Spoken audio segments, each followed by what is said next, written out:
ফুল ভিডিওটা যদি না দেখবেন তো আমার ভিউ কি করে বাড়বে, আপনাদেরও ভিউ কি করে বাড়বে। একটু আমাকে সাপোর্ট করেন। আমি দেশি চিকেন কেমন করে রান্না করছি আমি দেখাচ্ছি। আসসালামু আলাইকুম, কেমন আছেন আপনারা? আশা করছি ভালো আছেন। এটা দেশি মুরগি মাংস। তো আমাদের মাংস দুটো মুরগিকে কাটা হয়েছে। তো এখানে পিস তো খুব ভালো কেটে দিয়েছে, দোকান থেকে নিয়ে গেছিলো ছেলে। আর এটা দেশি মুরগি যে ছিল, এটা ডিম, মুরগির ডিম, অনেক ডিম হয়েছে। বর্ষাকালে রাখা জায়গা নেই, তাই জন্য আমি কেটে নিলাম, খেয়ে নিব। এটা ফেলে দিচ্ছি, তো ভালো করে ধুয়ে নিব।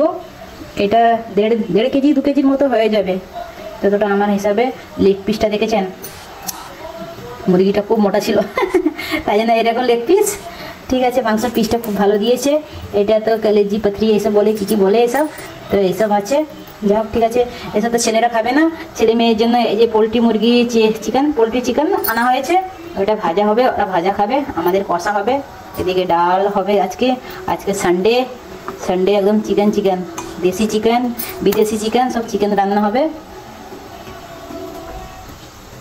তো দেশি চিকেনটা আমি ধুয়ে ভালো করে রান্না করতে চাপিয়ে দিচ্ছি। এদিকে আমার পেঁয়াজ লাল হয়ে গেছে, আমি ব্রাউন কালার করে নিয়েছি। মাংস দিয়ে দিচ্ছি। দেশি মুরগি কুকারে রান্না করব, কেন দেশি মুরগি সিদ্ধ হবে কি না জানি না।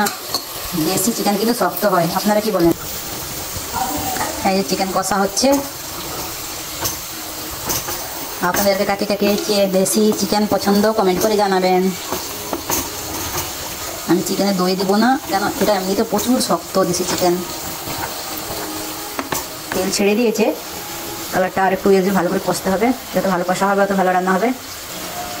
তো আমার এদিকে 4টে জায়গায় রান্না হচ্ছে। এটা কুকারে ডাল হচ্ছে, মাংস হচ্ছে, এদিকে ভাজা হচ্ছে, কুঁদরি ভাজা, এদিকে ভাত রান্না হচ্ছে। পুরো ফুল ভিডিওটা আপনাদেরকে দেখাচ্ছি। আমার এই যে 4টে রান্না একসঙ্গে করছি, আমি একসঙ্গে 4টা চাপিয়েছি, রান্না হচ্ছে।